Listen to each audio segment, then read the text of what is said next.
All right, guys, what's going on? Hope you're doing good. Old B is back with another Sebastian Rogers video. Um, this one gets a little deep, but anyway, thanks for tuning in to Sweet Tea with Don B. Appreciate all the new subscribers. Appreciate all the support, the PayPal donations. I appreciate it, guys, really do. So apparently Seth has an attorney, and in analyzing why Seth would have an attorney, there's a few things that come up, but there's one thing that really concerns me on why Seth has an attorney. In my opinion, Seth Rogers has an attorney, I think, because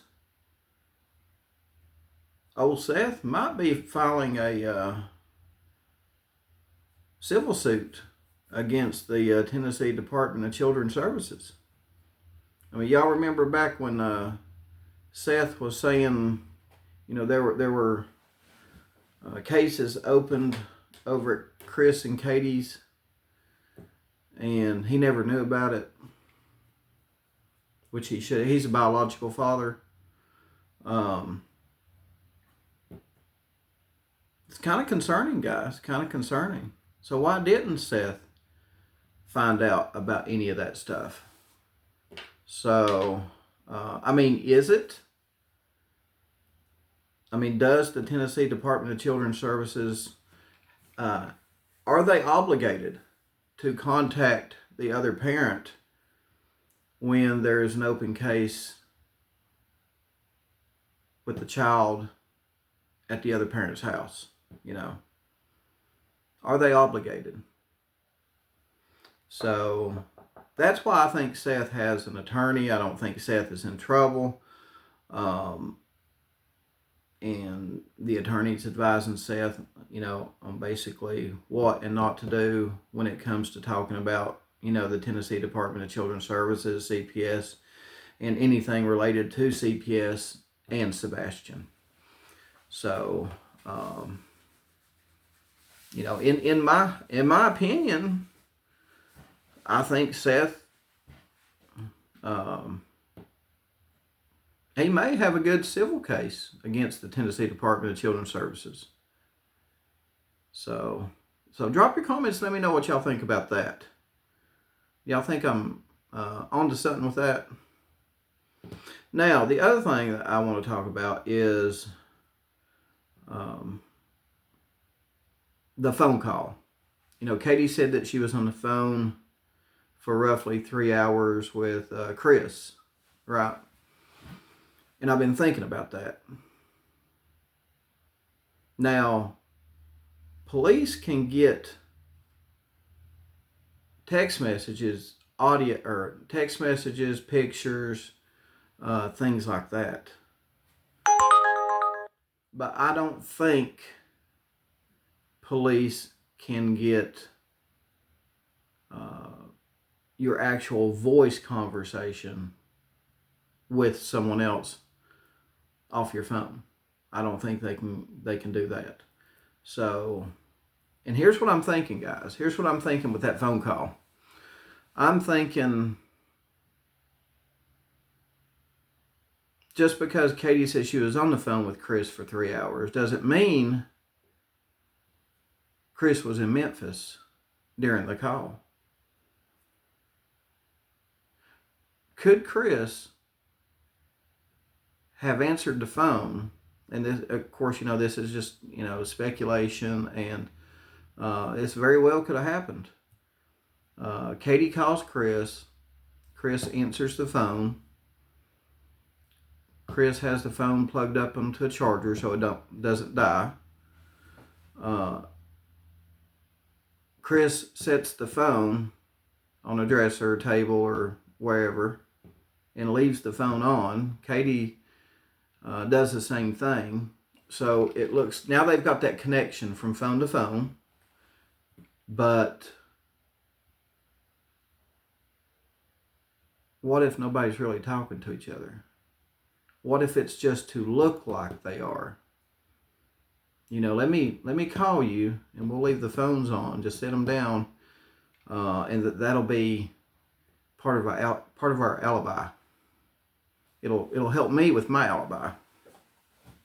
It could seriously help Chris with his alibi, supposedly.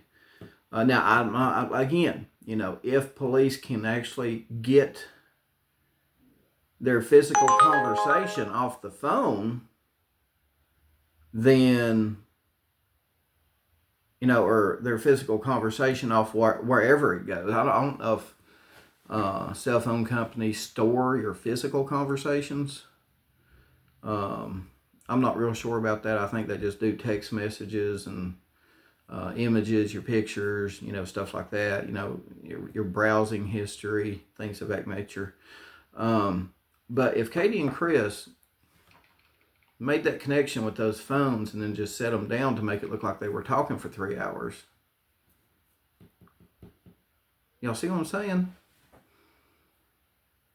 Interesting. Never thought about that till just now.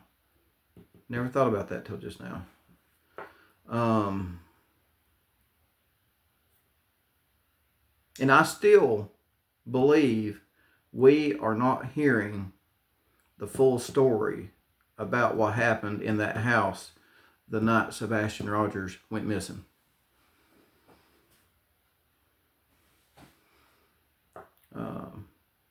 Police said that, kids just don't vanish.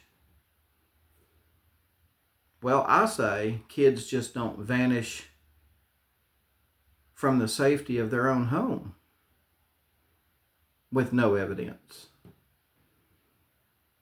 And let's talk about the evidence, guys. Police have come out, I guess, or the district attorney may have come out and said that, from my understanding, the district attorney has come out and said that there's no evidence to arrest anybody. And I think that is the wrong message to send to the community of Hendersonville. I think it's the wrong message to send to the state of Tennessee, the people in that community, everywhere in Tennessee. Whatever jurisdiction Hendersonville has, I wouldn't have said that. I would have just said, hey, we're working on it. We continue to make progress in interviewing people and getting statements and this and that. I wouldn't have said we just don't have enough evidence for an arrest. And they act like they don't have any evidence, period. And I think that's the wrong message to send to the community. Because how does that make the mother down the road feel that has a kid? How does that make the mother of a child across town? How does that make her feel when police say, oh, well, we don't have anything?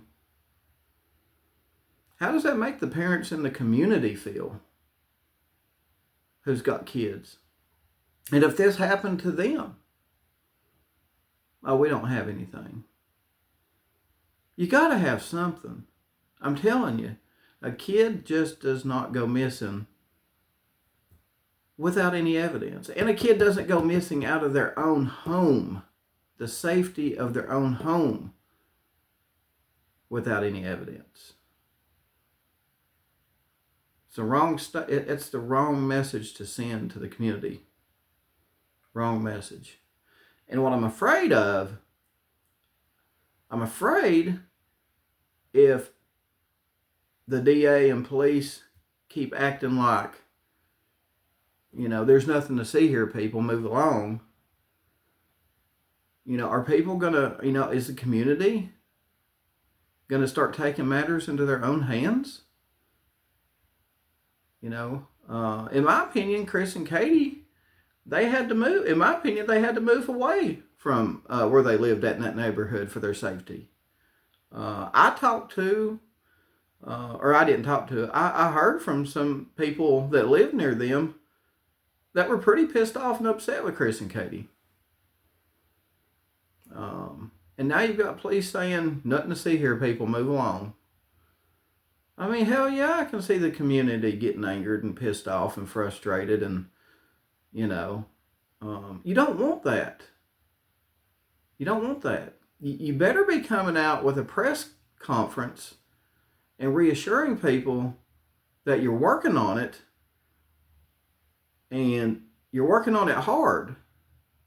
You don't tell the community, nothing to see here, people, move along, after months.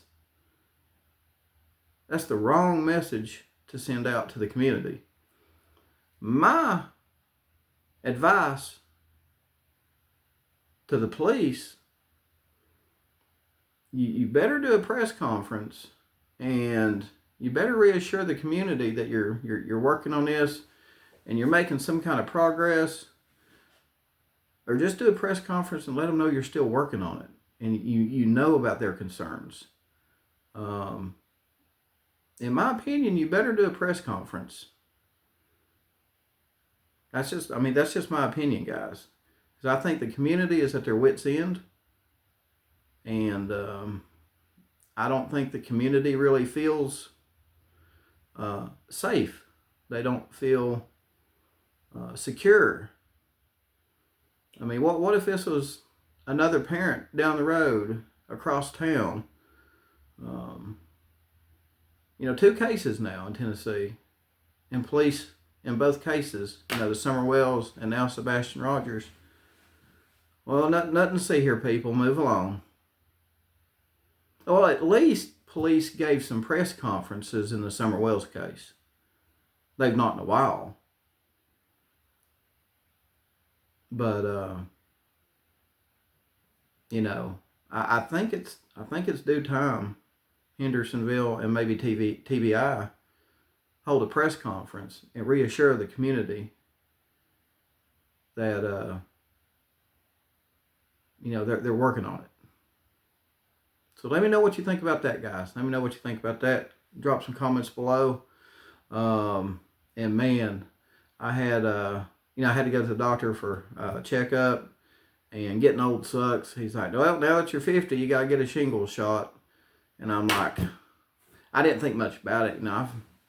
You've had the C shots. You've had, shots don't bother me. So I'm like, okay, go ahead and jab me. And, man, I'm feeling it. That I got the shot yesterday morning, and last night I felt like, how the flu makes your whole body just ache and cramp? That's how I felt. So, but again, the shingles is real bad apparently. I'd rather have the shot than the shingles. I don't know how well it works, but I looked up some pictures of what shingles looks like, and I'm telling you, it looks painful, and I don't want no part of that. So anyway, guys, there's an update on that. I am feeling a little bit better. So let me know what you think about what all I said. Let me know if you think I'm onto something. Do you think police need to come out and have a press conference to reassure the community? Because, between you and me, I think everybody's at their wits' end, and they're getting pissed off.